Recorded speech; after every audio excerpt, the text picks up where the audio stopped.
जिसने झारखंड में हमारे सभी माताओं बहनों बड़े बुजुर्गों को पेंशन देने का काम किया। 36 लाख लोगों को, 36 लाख लोगों को, 36 लाख है ना, 36 लाख लोगों को पेंशन देने का काम किया है। मैं आंकड़ा शायद से भूल रही हूँ, माफ कीजिएगा, लेकिन सर्वजन की पेंशन झारखंड में अगर खास करके एक माताओं बहनों के लिए अगर अलग से सोचा गया है तो उसको मैं आपको बताना चाहूंगी कि उसकी उम्र 60 वर्ष से घटा करके 50 वर्ष की गई है, खास करके हमारी माताओं बहनों के लिए। क्योंकि किस तरीके से हेमंत जी ने अपनी माँ को खटते हुए देखा है, बचपन में अपनी दादी को खटते हुए देखा है, और मुझे लगता है ये काबिले तारीफ है कि बुढ़ापे की लाठी यहाँ महिलाओं की संख्या बहुत ज्यादा है। आप लोगों को खुश होना चाहिए कि 50 वर्ष आते आते आप लोगों के अकाउंट में पेंशन की राशि आनी शुरू हो जाएगी। और ये अगर आपको श्रेय देना है तो आपके दादा हेमंत सोरेन को आपको देना होगा। अब वो आवास की बात अगर आप करें, यहाँ पे हमने हमारे अबुआ आवास में जो पैसा धनराशि थी, बीजेपी वालों ने हमारी राज्य झारखंड की काट करके उसका पैसा काट के उसकी निधि को काट करके अपने भाजपा शासित प्रदेशों में डाल दिया। ये है बीजेपी का सोच। और वहीं आपके हेमंत दादा ने 20 लाख परिवारों को इससे जोड़ने का काम करने वाले हैं।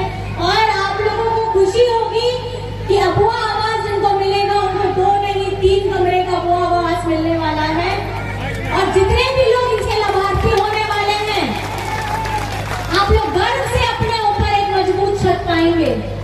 हरा राशन कार्ड की बात हो, हमारे 11 लाख लोगों का हरा राशन कार्ड डिलीट कर दिया गया बीजेपी वालों ने, लेकिन आपके हेमंत सोरेन जी ने 20 लाख लोगों को हरा राशन कार्ड देने का काम किया है। अब ये फर्क देखिए, ये मानसिकता देखिए, ये बीजेपी वालों की मानसिकता देखिए। आज ये किस मुंह से आप लोगों के सामने में बात रखने के लिए आते हैं, चाहे बीजेपी के नेता हो, चाहे बीजेपी के विधायक हो, चाहे सांसद हो, किस मुंह से आते हैं ये लोग। बड़े बड़े नेता केंद्र से आते हैं और आप लोगों को बरगलाने का काम करते हैं। ये सवाल आपको अपने आप से पूछना चाहिए। आप रोज जिस परिस्थिति में जी रहे हैं, इसके हालात को सुधारने का काम, झारखंड एक राज्य है, एक बेटा है, लेकिन केंद्र उसका पिताजी है। लेकिन इस पिताजी ने, हमारे देश के जो पिताजी ने अपने झारखंड राज्य को के साथ हमेशा भेदभाव किया है, हमेशा सौतेला व्यवहार किया है। आज आप लोगों को वोट देने जाना है, ये सुनिश्चित करके जाना है कि मुद्दा यहाँ का क्या है और उस मुद्दे की आवाज आपके लिए कौन उठा रहा है।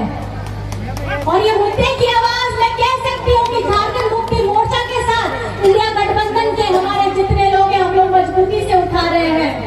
हम बोल रहे हैं कि हमारे लोकतंत्र को बचाइए, हमारे संविधान को बचाइए। इनके तो बड़े बड़े बीजेपी वालों के नारे आ गए हैं कि हाँ हम आएंगे और हम संविधान बदलेंगे।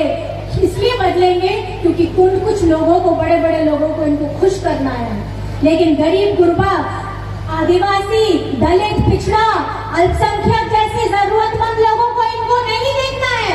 इनकी आंखों में सुहाता नहीं है कि कैसे एक आदिवासी इनकी आंखों में आंखें डाल करके अपने हक अधिकार को लड़ने के लिए, अपने लोगों का हक लेने के लिए ये लड़ाई कर रहा है और हमसे बात कर रहा है। हम भीख नहीं मांग रहे हैं, हम केंद्र सरकार से अपना भीख नहीं मांग रहे हैं, हम अपना हक मांग रहे हैं। और हम अपना हक अपने झारखंडियों के लिए मांग रहे हैं, पूरी झारखंड की जनता के लिए मांग रहे हैं। और आपको मैं बताना चाहती हूँ, यहाँ पे बता रहे हैं इतनी बड़ी बड़ी कंपनियां हैं, सब बंद कर दी गई केंद्र सरकार ने।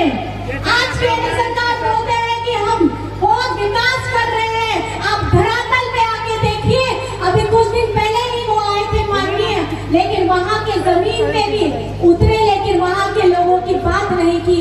कितने लोगों की नौकरी छिन गई।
आज हम अपने आप को झारखंडी बोलते हैं। भीष्म गुरु शिबू सोरेन जी का ये जो चुनाव चिन्ह है, ये जो चुनाव चिन्ह है, भीष्म गुरु शिबू सोरेन जी की वजह से आज हम अपने आप को झारखंडी बोलते हैं। नमस्कार करना चाहूंगी। आज बहुत लोग हमारे साथ नहीं है, क्रांतिकारी जन नहीं है, उनका परिवार है और बहुत आंदोलनकारी परिवार भी है। कल मैं कुछ लोगों से भी मिली, यहाँ पे भी आप लोग जरूर होंगे, लेकिन मैं ये आश्वस्त कराना चाहती हूँ, ये जो तीर कमान है ये आपका मान है, अभिमान है, स्वाभिमान है, आपका आत्मसम्मान है। इसकी रक्षा आपको खुद करनी है। तो इस चुनाव चिन्ह में क्रम संख्या 3 में आपको वोट करना है। आखिर में मैं आपसे कुछ थोड़ा सा पूछना भी चाहूंगी। और हाँ, एक चीज और बताना चाहूंगी, हमारे जो भी पोलिंग एजेंट के, पोलिंग बूथ के जो एजेंट होंगे, यहाँ